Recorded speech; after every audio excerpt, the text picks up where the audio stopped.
Ruth chapter 2, and I'm going to do a quick little rehash of what we went over yesterday. So we learned that Elimelech and his wife Naomi left Bethlehem in Judah to go to a pagan nation called Moab because of famine in Bethlehem.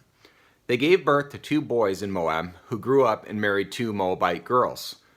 Naomi's husband and both her boys died, and the only direct family she had left were her two remaining daughter-in-laws.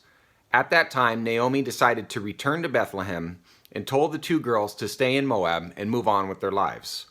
One of them took her advice, but the other, Ruth, refused and said she wanted to live out the rest of her life with her mother-in-law. Very weird and clingy, but that's where we pick up today, with Ruth and Naomi heading back to Bethlehem. Okay, verse 1. Now Naomi had a kinsman of her husband, a man of great wealth, of the family of Elimelech, whose name was Boaz. And Ruth the Moabitess said to Naomi, "Please, let me go to the field and glean among the ears of grain, after one in whose sight I may find favor." And she said to her, "Go, my daughter." Gleanings were stalks of grain left over after the harvest. These were dedicated to the needy, especially widows, orphans, and strangers, which we read about in Leviticus and Deuteronomy. The Mosaic law commanded that the harvest should not be reaped to the corners, nor the gleanings picked up, for the purpose of helping out the less fortunate like we see here. So verse 3. So she departed and went and gleaned in the field after the reapers.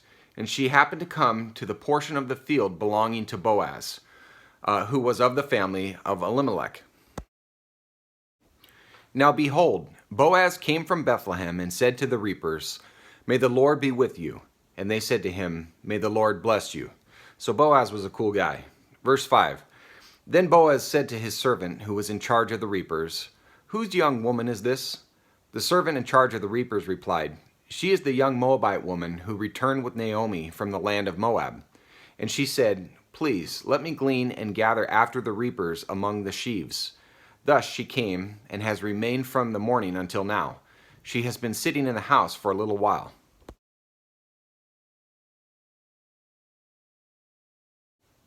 Then Boaz said to Ruth, "Listen carefully, my daughter.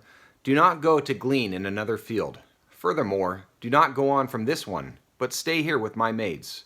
Let your eyes be on the field which they reap, and go after them. Indeed, I have commanded the servants not to touch you.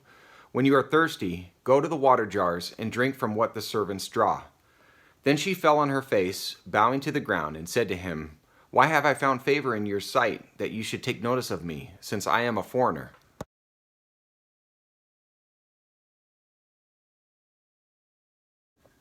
Boaz replied to her, "All that you have done for your mother-in-law after the death of your husband has been fully reported to me, and how you left your father and your mother and the land of your birth, and came to a people that you did not previously know. May the Lord reward your work, and your wages be full from the Lord, the God of Israel, under whose wings you have come to seek refuge." Then she said, "I have found favor in your sight, my lord, for you have comforted me, and indeed have spoken kindly to your maidservant, though I am not like one of your maidservants." Verse 12 is a key verse here. If you come to seek refuge from the God of Israel, you've come to the right place. Even the Egyptians who escaped Pharaoh in the Exodus were allowed to stay with the Israelites as long as they were willing to serve the God of Israel and live by their rules. At mealtime, Boaz said to her, "Come here, that you may eat of the bread and dip your piece of bread in the vinegar." So she sat beside the reapers, and he served her roasted grain, and she ate and was satisfied and had some left. When she rose to glean, Boaz commanded his servants, saying, "Let her glean even among the sheaves, and do not insult her. Also you shall purposefully pull out for her some grain from the bundles, and leave it that she may glean, and do not rebuke her." So it looks like Boaz had a little twinkle in his eye for Ruth. Verse 17, So she gleaned in the field until evening. Then she beat out what she had gleaned, and it was about an ephah of barley.